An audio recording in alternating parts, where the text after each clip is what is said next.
Bonjour, mesdames et messieurs, bonjour à tous et à toutes. Aujourd'hui, le terme de notre live tourne autour donc de, de l'enrôlement pour les cartes nationales d'identité. Avant de commencer mon propos, je vais dire mon développement sur ce sujet, la première c'est que depuis quelques jours, il y a de fortes pressions qui pèsent sur moi, de fortes pressions. La dernière, c'est justement un commentaire que j'avais fait relativement à un communiqué que le procureur militaire Ange Kessi Kwame avait produit, qui donc pointait la responsabilité de la préfecture de police grave, on va dire abusive. Il semble que quelqu'un au sein de la préfecture de police n'a pas apprécié le commentaire que nous avons fait. Et donc, une personne se présentant comme commissaire, je sais à peu près l'identité aujourd'hui de la personne qui a appelé, a cherché à me demander des comptes. Je l'ai dit, monsieur le commissaire, avec tout le respect que je vous dois, je suis peiné par cette conversation. Parce que voyez-vous, je ne suis pas le problème. Le commentaire que je fais relativement au communiqué du commissaire du gouvernement n'est pas le problème. Le problème, c'est justement le fait que le commissaire du gouvernement affirme que des citoyens sont victimes de rançon au sein de la préfecture de police après avoir été raflés abusivement. C'est ça le problème. Et je lui ai dit, monsieur le commissaire, avec tout le respect que je vous dois, employez, voyez-vous, ce temps que vous mettez à m'appeler, sur instruction, je ne sais pas, peut-être du préfet de police, mais ce temps que vous prenez à m'appeler, prenez ce temps-là en tant que policier, pour le bonheur des Ivoiriens, prenez ce temps-là pour mettre de l'ordre au sein de la préfecture de police, accusés par des citoyens de procéder à des rançons, à du racket, quand ils ont été raflés de façon souvent abusive. N'employez pas ce temps-là à vouloir me faire taire, moi. Ça ne servira à rien. Et cela m'a tellement touché que j'ai fait ce développement auprès d'une très haute autorité du RHDP. Je lui ai dit, voyez-vous, quand on parle, vous ne voyez pas la dimension politique des choses. Et moi, je vais vous expliquer. La dimension politique des rafles abusives, c'est quoi? Quand vous avez fini de rafler quelqu'un qui avait sa pièce d'identité, comment est-ce que vous voulez que cette personne se sente? Je lui ai dit, vous voyez, c'est comme ça que vous créez les opposants au RHDP.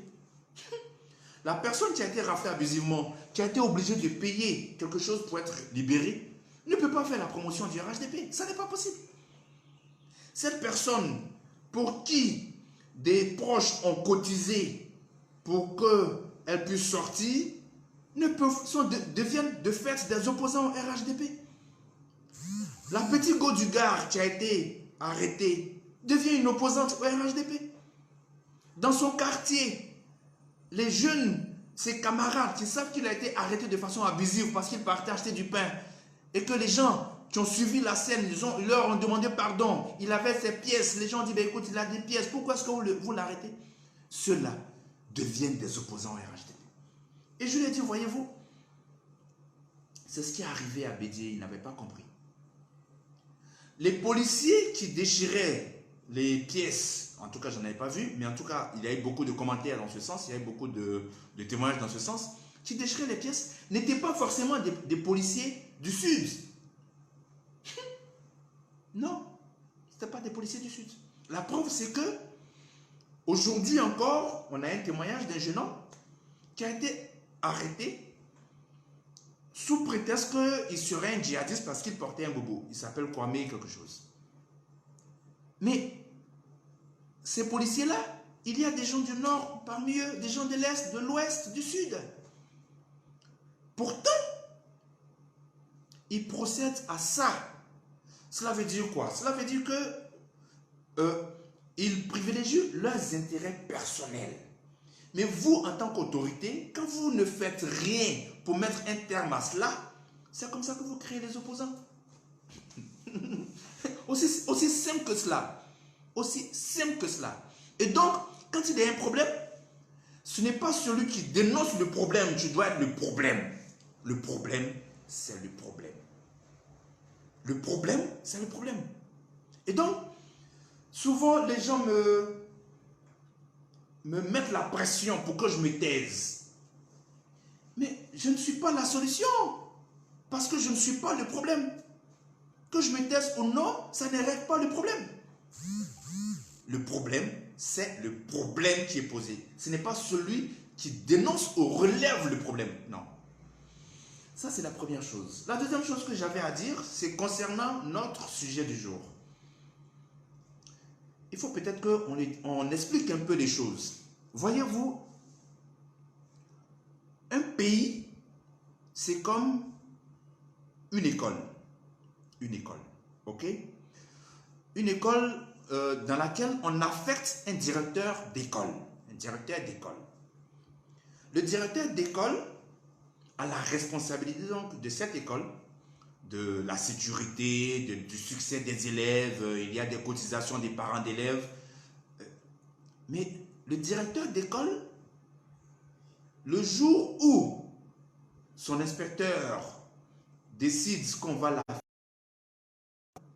le directeur d'école, en dépit du fait qu'il a bien travaillé dans son école, que les parents sont d'accord, que les élèves même sont un peu tristes parce qu'il va partir, le directeur d'école dit, il doit partir. Il doit partir parce que l'école ne lui appartient pas. Une école, c'est exactement, un pays, c'est exactement comme une école. Le pays n'appartient pas au président de la République, n'appartient pas au Premier ministre, n'appartient pas à ses ministres, n'appartient pas aux responsables du pouvoir. Non. Le pays appartient à tous les citoyens. Tous les citoyens. De ce fait, des dirigeants au pouvoir ne peuvent pas, voyez-vous, estimer que le pays leur appartenant à tel point que ils doivent décider, tu dois leur succéder, qui a le droit de faire de la politique, qui a le droit de s'exprimer sur tel sujet. Non, non, ce n'est pas comme ça que ça marche. Nous sommes dans une démocratie et il est important que les citoyens ivoiriens et plus généralement africains comprennent qu'ils ont le droit le plus absolu de se prononcer sur les sujets qui concernent la vie de leur nation. Et ça, il faut que ce soit très clair dans notre tête. Que vous soyez chauffeur de taxi, musulman, chrétien, prêtre, pasteur, maçon, professeur, médecin, journaliste, vous avez le droit le plus absolu de vous prononcer sur les sujets qui concernent la vie de votre nation. Parce que la nation n'appartient pas à ceux qui sont au pouvoir. Ce n'est pas eux, c'est pas eux, c'est pas leur propriété privée. Ça, c'est la première chose. La deuxième chose, il faudrait aussi que on parle un peu, on parle un peu de cette notion de notre argent. Notre argent. Voyez-vous, un jour, j'ai rencontré quelqu'un qui m'a dit, mais souvent, tu dis, mais les gars ont blessé dans notre argent. Moi, je ne vois pas notre argent là. J'ai dit, oui, vous avez raison. Parce que on ne vous explique pas assez. Alors, qu'est-ce qui se passe? Chaque fois que vous êtes parti à la boutique du quartier pour acheter du sucre, de l'huile, une bougie, du sucre, du riz ou n'importe quelle marchandise au sein de la boutique, du supermarché ou n'importe où, chaque fois que vous achetez quelque chose vendu dans le pays, vous cotisez. Parce qu'il y a ce qu'on appelle la taxe sur la valeur ajoutée qui est sur toutes les marchandises, ou presque, vendues dans le pays. Ça tourne autour de 18%. Donc, quand vous payez même votre beignet, même votre beignet, eh bien, il y a eu, la fabrication a été faite par la farine de blé. Mais cette farine, quand elle arrive, quand elle est à GMA, on frappe cela de la TVA, le sac, on frappe cela de la TVA, de sorte que la petite commerçante du quartier qui achète 1 kilogramme même de farine, ben, la TVA est comprise dans le prix d'achat de ce kilogramme de farine. Donc, elle, comme elle n'est pas philanthrope, quand elle fixe son beignet à 25 francs, ou je dis n'importe quoi, eh bien, ce journaliste, cette personne-là cotise aussi pour la TVA. Et ce sont les TVA, ce sont les impôts. Chaque fois que vous irez acheter 1 litre de pétrole, 1 litre d'essence, 1 litre de carburant, il y a une partie qui va pour les impôts, mais aussi dans certains fonds, comme le fonds d'entretien routier. Donc, par exemple, quand les gens viennent vous dire, on vous a offert ce bitume, ce sont des menteurs, c'est faux. Ils ne vous ont rien offert. C'est vous qui avez cotisé pour qu'ils viennent faire ce job. Ils ne vous ont rien offert parce que ça ne sort pas de leur poche. Et de ce fait, parce que nous cotisons tous, chaque fois que vous achetez un cahier, en tout cas vous avez mis, tout ce que vous achetez dans un pays est frappé par une taxe. Et cette taxe-là est prélevée, envoyée au trésor qui est la banque de l'État. Et de ce fait, tout ce que vous avez le droit le plus absolu de demander des comptes aux dirigeants. Pour revenir à notre sujet, voyez-vous, je pointe personnellement et directement la responsabilité du directeur général de l'ONESI, Yenis Kafana, qui a succédé à Diakalidia quelque chose, qui lui n'était pas du tout brillant, et celui qui vient d'arriver commence à nous prouver aussi qu'il n'est pas brillant. Alors, je vais vous dire ce qu'il en est. Le 10 avril 2019, le Conseil des ministres de Côte d'Ivoire, ça fait presque un an, a décidé de donner le marché du recensement pour les cartes nationales d'identité à une entreprise belge qu'on appelle Celmex. Celmex. Coût de l'opération 460 milliards de francs CFA. 460 milliards de francs CFA. Vous pouvez faire des recherches sur mon mur. Vous verrez que l'année dernière, je m'étais insurgé contre cette propension à donner un marché aussi important à une entreprise belge ou étrangère, si vous voulez, alors que on pouvait de façon stratégique confectionner nos cartes d'identité en Côte d'Ivoire. Je m'explique. Parce que souvent les gens disent, écoutez, quand vous parlez, vous ne faites pas de propositions. Je leur dis, je ne suis pas obligé de faire des propositions parce que je ne suis pas payé pour faire cela. Et je leur dis, employez, si vous voulez, cette exigence que vous avez envers moi pour me dire de faire des propositions, mais employez cette exigence-là à l'endroit de ceux qui sont payés pour faire ce job. Vous ne leur demandez pas de compte. Ils sont payés avec notre argent pour faire leur job. Ils ne le font pas. Vous ne leur demandez aucun compte. Et c'est à nous qui disons, faites votre job. Et c'est à nous, vous dites, propose. Mais ça n'a aucun sens. Ça n'a aucune espèce de sens. Commençons à être exigeants envers nos dirigeants pour qu'ils nous respectent. Parce que c'est un manque de respect. 460 milliards de nos francs, on donne à l'entreprise belge. Ok? J'ai dit, vous n'avez pas le droit de faire ça. Pourquoi? Parce que la Côte d'Ivoire dispose d'une imprimerie nationale. L'imprimerie nationale est au plateau, vous pouvez y aller. Imprimerie nationale.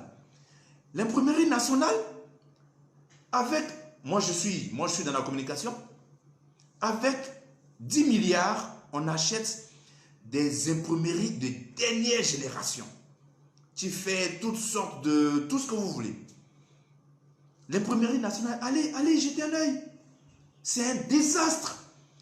Alors, cet argent qu'on a pris pour remettre à l'entreprise belge, pour qu'elle fasse des bénéfices, parce que ce n'est pas une entreprise philanthrope, aurait pu servir à doter notre imprimerie nationale, qui est en désuétude, de matériel adéquat pour confectionner nos cartes nationales d'identité. Les gens me disent, mais oui, ce sont des truands là-bas. Je dis oui. Moi, je ne crois pas qu'on paye des fonctionnaires pour être des truands. Ils me disent, non, non, mais écoute, vous savez, ils sont légers, ils ne sont pas compétents. Je dis oui. C'est la responsabilité des dirigeants de les rendre compétents. Parce que tout est une question de procédure. La personne qui ne rentre pas dans la procédure sort. Vous la faites sortir avec les sanctions qui vont avec. Ok? Voyez-vous, c'est ce que j'avais dit par rapport à l'imprimerie nationale. Et j'avais aussi dit que c'était important qu'on confie ce projet à l'imprimerie nationale pour d'autres raisons. Vous ne le savez peut-être pas, mais nos copies d'examen au BPC, au CPE, à l'entrée en sixième, comment on dit ça, au baccalauréat, vous savez où c'est imprimé? C'est imprimé en France. C'est imprimé en France. Voyez-vous, depuis 1960, les dirigeants impriment les épreuves en France. Vous savez pourquoi? Je vais vous expliquer. Les gens se moquent de nous, ils se foutent de nous. Ils nous méprisent, ils sont méchants. Vous savez pourquoi ils impriment en France? Parce que on fait un budget. On élabore un budget. Et c'est quelqu'un qui contrôle ce budget. Donc quand il va prendre, il va aller en France pour confectionner tout ça. Vous avez quel moyen de contrôler, vous? Vous avez quel moyen de contrôler? C'est tout le problème. C'est tout le problème. Et donc, les gens maintiennent ce système pour s'enrichir sur le dos du pauvre peuple de Côte d'Ivoire. Et ça, c'est dans presque tous les pays en Afrique subsaharienne, les gens ont ce genre de système pour blesser dans notre jeton. Pourquoi ils sont aussi méchants? Alors, j'ai proposé qu'on remette ce marché à l'imprimerie nationale, ok, pour que justement cette imprimerie se charge non seulement de nos cartes d'identité, nos extraits de naissance, nos épreuves aux examens et autres. Voilà. Mais ils ne le font pas. Ils préfèrent faire compliqué ce qui est simple. En plus de ça, quand l'entreprise belge va venir avec tout le matériel et autres, mais l'entreprise va retourner avec ce matériel. On l'a vu en 2009, quand ils ont confié le marché à quelqu'un, il est parti avec tout son matériel. Parti. Pourquoi vous faites ça? Pourquoi ils font ça? Pourquoi vous nous faites ça? Et voilà pourquoi est-ce que je me plains. C'est tout. Je suis un patriote, les frères, les sœurs. Je suis un patriote. Je n'ai aucun intérêt dans cela. Mais j'ai deux filles. Il faut qu'elles grandissent dans un environnement propre, intègre, transparent. Alors, je vais vous dire encore quelque chose. Le Conseil des ministres du mercredi 10 avril 2019. Voilà ce que le ministre, donc, Sidou Touré, dit. Il dit, le système que propose Simlex est dimensionné pour produire au moins 36 millions de cartes pendant la durée du contrat, dont, écoutez très bien, dont 12 millions pendant les 2 premières années. Vous avez bien entendu? Donc, 12 millions pendant les 2 premières années. Donc, Depuis 2019, l'année dernière, le gouvernement sait que l'entreprise à qui ils ont donné le marché, selon le cahier de charge, ne pourra produire que 12 millions de cartes d'identité en 2 ans. En 2 ans, vous avez bien entendu, en 2 ans, ce n'est pas moi qui l'ai dit, c'est le ministre de la Communication qui l'a dit, il a dit l'année dernière. En 2 ans, 12 millions. Et vous voulez nous faire croire à nous que vous allez produire 11 millions de cartes à des Ivoiriens en 1 mois? Vous allez nous faire croire ça? Pourquoi vous êtes aussi méchants? Pourquoi vous faites ça? Pourquoi vous ne respectez pas vos peuples? Pourquoi vous ne respectez pas vos peuples? L'année dernière, vous nous dites que l'entreprise va confectionner les cartes d'identité, 12 millions de cartes d'identité en 2 ans. Aujourd'hui, vous voulez nous faire croire à nous.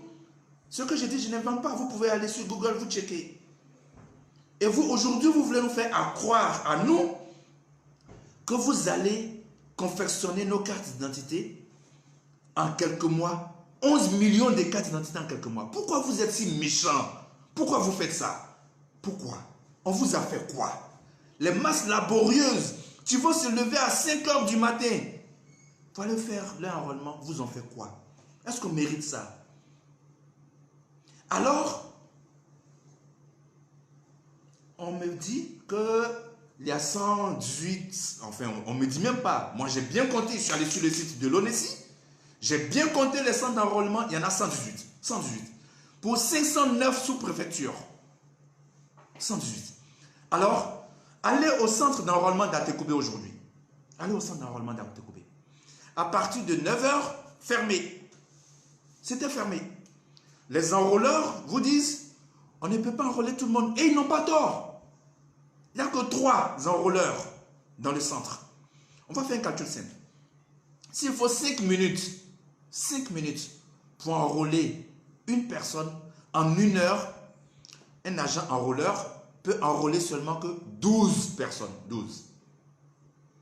Sur une journée de travail de 8 heures, sans interruption, sans pause pipi, sans pause déjeuner, eh bien, cette personne-là, vous faites 12 fois 8, ça vous fait 80, je ne sais pas quoi, bon, moins de 100. 96, moins de 100. Voyez-vous, cela veut dire que dans le centre d'enrôlement d'Atekoubé, il y a moins de 300 personnes qui pourront être enrôlées par jour. À Yopougon, il y a aussi 3. À Bobo, il y en a 3 dans le même centre. Ça veut dire quoi? Yopougon, 1 million 100 et quelques mille habitants. À Bobo, 1 million 70 et quelques habitants. Parmi ceux-là, ceux qui ont entre 5, parce qu'on peut faire la carte d'identité aujourd'hui à 5 ans, entre 5 et X, et qui sont ivoiriens, il y a une bonne moitié de la population. Une bonne moitié de la population. Donc, voyez-vous, quand vous allez pouvoir enrôler 300 personnes par jour sur une population estimée à plus de 500 000 habitants, vous voyez combien d'années il faut pour faire ça? Pourquoi les gens sont si méchants? Pourquoi les gens font ça? Pourquoi vous faites ça? Alors on me dit, non, on va multiplier le nombre de centres d'enrôlement. Je dis qu'à cela ne tienne. Mais voyez-vous, l'ONESI, ex-ONI, a eu 4 ans pour préparer ça. 4 ans pour préparer ça. Pendant 9 ans, le pouvoir actuel a été incapable de nous produire des cartes d'identité. Ils ont même mis un système en place pour le même prix, pour qu'on puisse payer des attestations. Pour le même prix, payer attestation. Chaque année, comme ça, chaque année, tu es obligé de renouveler. Chaque année, tu étais obligé de renouveler. Et ça, c'est le Dia Kalidia qui a fait ça. Tu as été limogé, mais figurez-vous, il a été nommé ailleurs. Très belle promotion. Prime, une bonne prime à la médiocrité. Et donc, ils me disent qu'ils vont multiplier cela. Car cela ne tienne. Mais vous avez eu 4 ans pour faire ça. Et vous avez fait ce lancement depuis 1 semaine. Et puis c'est aujourd'hui que vous m'apprenez que vous allez multiplier les centres d'enrôlement. Pendant 4 ans, vous étiez payé à faire quoi? Mais pire, il y a eu un projet test dans certaines villes. Un projet test. Donc, vous ne pouvez pas dire que vous allez multiplier, utiliser le futur pour une chose aussi sérieuse. Pour une chose aussi sérieuse. Mais voyez-vous, la Côte d'Ivoire sera sans doute le seul pays au monde où, pour avoir une simple carte d'identité, on humilie autant des populations. Le seul pays. Le seul pays au monde. C'est comme si les Ivoiriens partaient chercher leur carte d'identité dans des conditions de carte de réfugié. Moi, j'ai déjà fait l'exil. J'ai déjà fait l'exil, donc je sais ce que c'est. Comment est-ce que, pour avoir une simple carte de réfugié, vous devrez souffrir. Voilà comment est-ce que les gens sont en train de réduire l'Ivoirien dans son pays au statut de réfugié, parce que c'est comme ça, c'est la même croix et la bannière qu'on utilise pour avoir une carte de réfugié. Pourquoi vous faites ça? Mais la carte d'identité, c'est un document administratif normal, tout à fait normal, qui n'a rien de compliqué. Mais pire, et ce que vous ne savez pas, quand vous partez, vous commencez à faire vos certificats de nationalité et autres pour votre carte d'identité, soyez vigilants. Parce qu'on va vous demander les mêmes documents alors que vous n'avez pas encore reçu votre carte d'identité. On va vous demander les mêmes documents pour établir la carte d'électeur. Ils sont méchants. Ils sont méchants. Ils sont mauvais. Pourquoi vous faites ça? Pourquoi vous faites ça? Voyez-vous, en 2009, les deux opérations ont été couplées. Enrôlement électoral et enrôlement pour la carte d'identité. En 2009. Mais cette année, je vous ai toujours dit, quand vous voyez quelqu'un en train de faire compliquer ce qui est simple, il a un agenda. Cette année, les gens ont dissocié. On dit non. Carte d'identité à part, recensement électoral à part. Donc, voyez-vous jusque-là, personne n'est pas de recensement électoral. Cela veut dire quoi? Vos documents que vous êtes en train de constituer pour aller avoir votre carte d'identité, vous allez les reconstituer parce que vous les déposez. Vous les déposez. Et ils ne vous disent pas, ah non, apprêtez-vous en même temps avec 2 extraits de naissance, 2 extraits de nationalité. Pour nous autres, qui sommes nés dans des mairies éloignées, voyez-vous, dans les mairies éloignées, vous allez faire encore le même parcours pour avoir les mêmes documents parce qu'ils ne vous préviennent pas maintenant. Ils ne vous préviennent pas maintenant. Voilà. Il y aura un autre lancement pour le recensement électoral avec les mêmes documents. On nous dit c'est en 45 minutes que vous aurez votre carte d'identité. Je sais encore que ça c'est un mensonge. Je veux vraiment me tromper. Mais voyez-vous, il y a un autre aspect que je vais développer. Comment est-ce que dans un pays, tout le monde va arriver à ce que sa carte nationale d'identité soit périmée en même temps? Cette année, au moment où je vous parle, il y a 11 millions, il y a 6 millions d'Ivoiriens qui sont dans une situation hybride où en fait leur carte d'identité est périmée depuis un bon bout de temps. Ok? Mais ils ont reconduit la mesure. 6 millions. Parce qu'en 2009, on nous a identifiés nous tous en même temps. Cela ne nous a pas servi de leçon. En 2011, vous voyez, c'est passé à 11 millions. Donc 5 millions sont venus s'ajouter. Cela veut dire quoi? Cela veut dire qu'en 2020, il y aura encore 11 millions, plus peut-être 7, 8 millions, 20 millions d'Ivoiriens qui, sur 1-2 mois, qui devront renouveler leur carte d'identité. Pourquoi est-ce que les gens font ça? Pourquoi ils nous font ça? Non mais, franchement, je me pose la question, pourquoi ils font ça? Donc nous, jusqu'à ce qu'on meure, parce que nos destins en matière de carte d'identité, de péremption des cartes d'identité sont liés, jusqu'à ce qu'on meure, nous, cette génération-là, on sera condamné à établir nos cartes d'identité dans des conditions exécrables parce que nous tous là, on sera obligés de nous agglutiner au centre d'enrôlement chaque 10 ans. Pourquoi ils font ça? Pourquoi ils font ça? Alors, les gens disent, je ne fais pas de proposition. Mais j'en fais, justement, on ne m'écoute pas. On ne m'écoute pas. Première chose, il faut déjà que les autorités ramènent toute cette histoire de carte d'identité aux nouveaux pétitionnaires. De sorte que ceux qui ont déjà une carte d'identité, ils puissent déjà se dire, bon, écoute, s'il n'y a pas de problème, on va laisser ça aux nouveaux pétitionnaires. Les nouveaux pétitionnaires qui sont donc de nouveaux majeurs pourront ainsi établir les cartes d'identité. Il faut reporter le délai de péremption des anciennes cartes d'identité de 2009 là, sur 1 ou 2 ans. Voilà ce que moi je propose. Et ça, c'est ce que j'ai proposé l'année dernière. Pour éviter justement que toute cette masse s'agglutine en même temps. J'ai dit, lions la péremption de la carte d'identité à la date de naissance, à l'anniversaire. Alors, ça veut dire quoi? Moi, je suis né le 10 juin. Alors, le 10 juin 2020 ou 2021, par exemple, on considérera que ma carte d'identité est périmée. De sorte que il y a toute cette masse, ok, pour lesquelles les cartes seront périmées en 1 ou 2 mois seulement. 6 millions de personnes dont les cartes ont été confectionnées en 1 ou 2 mois seulement, on puisse étendre ça sur toute une année.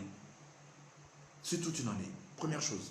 Deuxième chose, il faut qu'on rende la carte d'identité normale. C'est un document administratif normal. Ça n'a rien de politique. Pourquoi est-ce que chaque 10 ans, en Côte d'Ivoire, pourquoi est-ce que c'est chaque 10 ans qu'on doit songer à établir des cartes d'identité aux Ivoiriens? Pourquoi?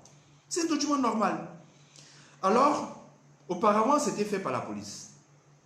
Auparavant, c'était fait par la police. Moi, je sais que quand j'étais en terminale, c'est un policier qui a établi ma carte d'identité. Je l'ai retrouvé d'ailleurs après, il était à la retraite. C'est un policier qui a établi ma carte d'identité. Il a pris mes données biométriques, et puis bon, je suis parti, je crois 1 mois après, je suis passé chercher ma carte d'identité, c'est faire à ce moment-là. Alors, redonnons donc, si vous voulez, la confection de la carte d'identité à la police. On peut, étant donné qu'il n'y a pas de commissariat dans toutes les villes, eh bien, on peut affecter un policier dans les mairies, dans une mairie, dans les sous-préfectures. Ok? Voilà. Le policier, il est là, c'est son job d'établir des cartes d'identité. Mais on me dit, c'est pas sécurisé. J'ai dit, c'est faux. Tout est une question de logiciel. Tout est une question de logiciel. Le policier, si vous avez conçu un logiciel dans lequel il entre, avec le matériel que vous lui donnez, parce que ces enrôlements qu'on fait aujourd'hui, c'est une question de logiciel. Les gens viennent, vous venez, on renseigne vos données, et puis c'est tout. Il n'y a rien de magique. Les gens cherchent à nous mystifier encore une fois, pour soit blesser dans notre jeton, et il y a une autre dimension politique que je vais expliquer dans quelques minutes. Alors, il faut simplement que la confection de la carte d'identité soit une affaire normale, tout à fait normale, rien de politique. Rien de politique. Parce que, voyez-vous, les gens ils mettent en place des systèmes pour nous distraire en disant que c'est tellement compliqué que, mais c'est faux. Prenez par exemple le recensement général des populations, pour lesquels en Afrique subsaharienne en tout cas, au Burkina on l'a lancé il n'y a pas longtemps, on met plein de sous dedans, des milliards pour le recensement général de la population. Mais c'est une anarque. Plus personne dans les pays qui se respectent ne fait de recensement comme au temps de Jésus. Ce n'est pas possible. Mais pourquoi? Parce que presque tous nos enfants aujourd'hui naissent dans des hôpitaux. Et on va établir les extraits de naissance. Donc on sait combien d'enfants naissent dans un pays. Aussi simple que ça. On sait combien de personnes meurent dans un pays parce que il y a le certificat de décès qui est établi, je crois, à la mairie. Donc on sait. Il y a les aéroports et les frontières. On sait Combien de personnes viennent dans un pays et qui mettent plus de 3 mois? On sait ça. Pourquoi est-ce qu'on doit encore aller recruter des gens, passer de porte en porte pour compter les gens comme au temps de Jésus? Pourquoi vous faites ça? On ne le fait plus. On ne le fait plus. On ne le fait plus. Ils le savent très bien. Mais puisqu'il faut justifier un budget, alors ils continuent de faire ça. Moi, je suis allé voir les gens du PNUD. J'ai dit, mais pourquoi vous nous accompagnez dans ce genre de bêtises? Pourquoi vous accompagnez les pays africains dans ce genre de bêtises? Vous savez très bien que ça ne se fait plus, qu'il y a des procédés faciles, simples, normaux, classiques, usités pour le recensement de la population. Et vous accompagnez nos dirigeants dans cette hérésie de gouvernance. Pourquoi vous faites ça? Alors, pour revenir à notre sujet, il y a une dimension politique dans l'affaire. Les dirigeants n'ont pas de problème. Allez sur Google, vous verrez. Il y en a qui se sont déjà identifiés avec de belles hôtesses, dans des endroits climatisés. Ils n'ont pas de problème. Et c'est pourquoi je parle de méchanceté. Parce que eux ne se lèveront pas à 4 heures, à 5 heures du matin pour aller faire le rang. Non. Non, ils ne le feront pas. Ok. Ils se sont déjà fait enrôler. Qu'est-ce qui se passe? Lisez un peu les journaux. Il y en a qui disent on va offrir la carte d'identité à nos... Moi, j'ai rien contre cela. J'ai rien contre cela. Si j'ai de l'argent, bah, j'aiderai certaines personnes à avoir leur carte d'identité. Ça ne me pose pas de problème. Mais voyez-vous, étant donné la collusion entre les dirigeants, il sera facile pour certains de faire recenser, de faire enrôler leurs proches à eux. Ce sera facile. Je dis n'importe quoi. Je prends l'exemple d'Atekoubé que j'ai signifié tout à l'heure. N'importe quel ministre peut dire, ben écoute, appeler le centre, le directeur du centre, enfin le responsable du centre là-bas, pour dire, écoutez, c'est vrai, vous avez bouclé aujourd'hui, mais moi j'ai 50 personnes qui vont venir se faire enrôler, vous pouvez le faire après avoir enrôlé tout ce monde-là.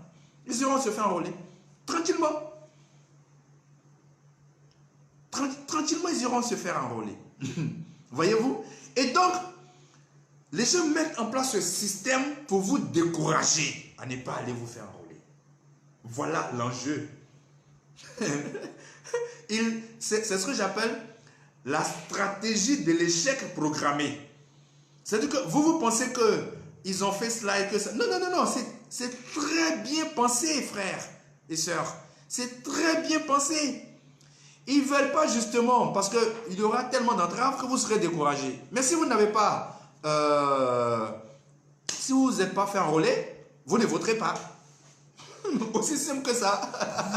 Mais, voyez-vous, depuis que le RHDP est là, les gens boycottent, mais ils s'en fichent. Donc, si vous voulez ne pas vous faire enrôler, c'est votre problème.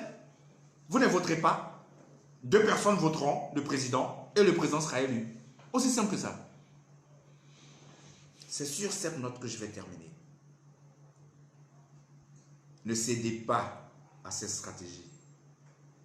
Allons nous faire enrôler.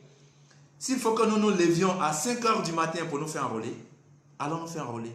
Malgré le manque de respect. Le manque de respect. Allons nous faire enrôler. Et en octobre 2020, nous aurons le choix. Moi, aujourd'hui, je ne donne pas de consigne de vote, rien du tout, parce que vous connaissez ma position hein, sur les principaux partis politiques, les principaux dirigeants des partis politiques, les 3 grands, je ne crois pas en eux, chacun a gouverné, on est encore à ce stade.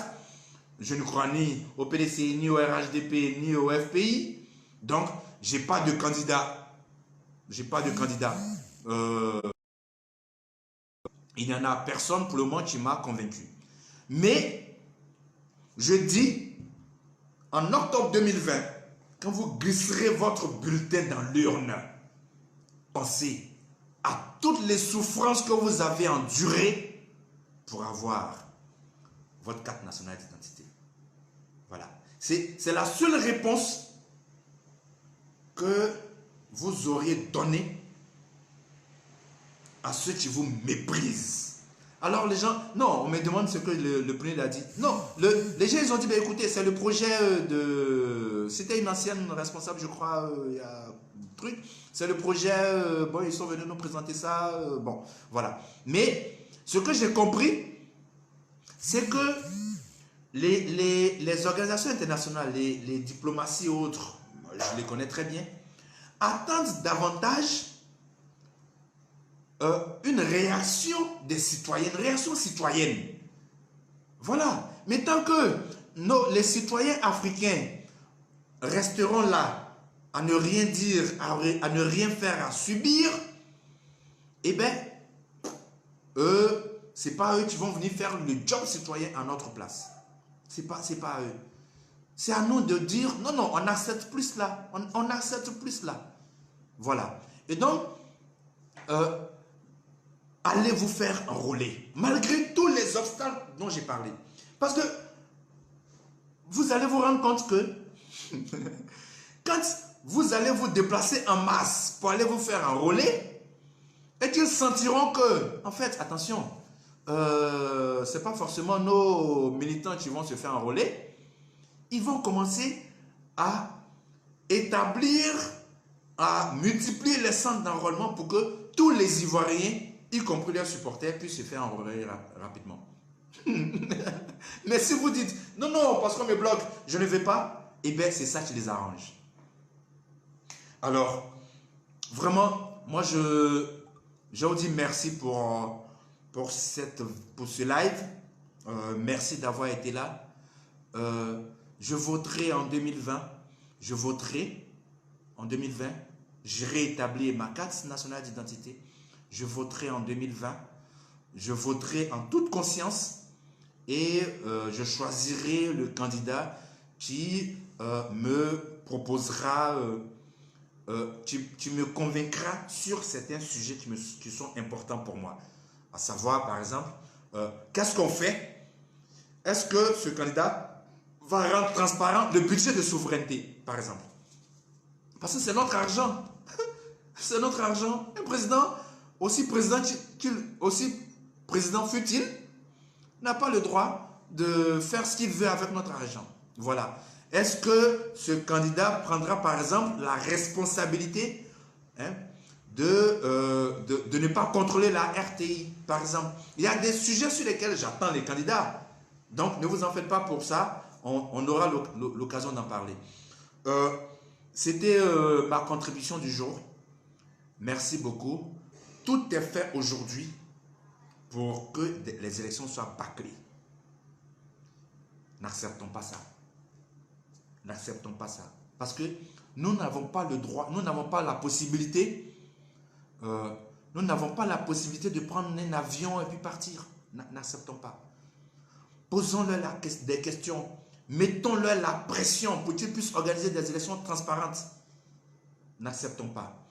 Alors, la dernière chose que je voulais dire, c'est